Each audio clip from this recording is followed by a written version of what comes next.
Hi folks, I'm Kevin from the Canyon River Grill, and I'm the chef. And I'm Steve from Red's Fly Shop. I'm the guide. And we're out here today on the Snake River. It's January.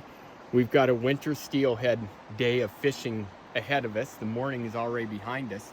And as you can see, we just pulled in for a quick bite to eat here, which fortunately, when we bring Kevin along, we're the lucky ones. He thinks he's lucky because he gets to go fishing with the guide sometimes. We're the lucky ones. So Kevin had all this food prep just like he does on our guide lunch days. We walk into the shop, everything is in foil containers ready to go on. So he makes it easy for us to prepare something like this, and it doesn't take half of our day where we would be out there fishing.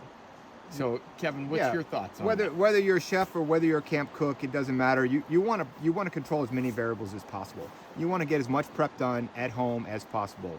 When you know that includes seasoning up your meats or whatever you're planning on preparing that day on the river, and putting oil on them, mix them in the Ziploc bag so you can just take them out on the river and put them right on the grill.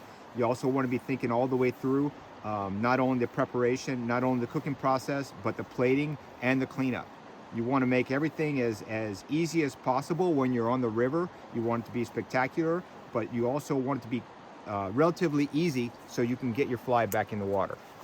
And now we're gonna go eat. As Kevin and I were putting this last plating together, Joe just took the steelhead out there, and Kevin is ready to go get that line in the water. Thanks.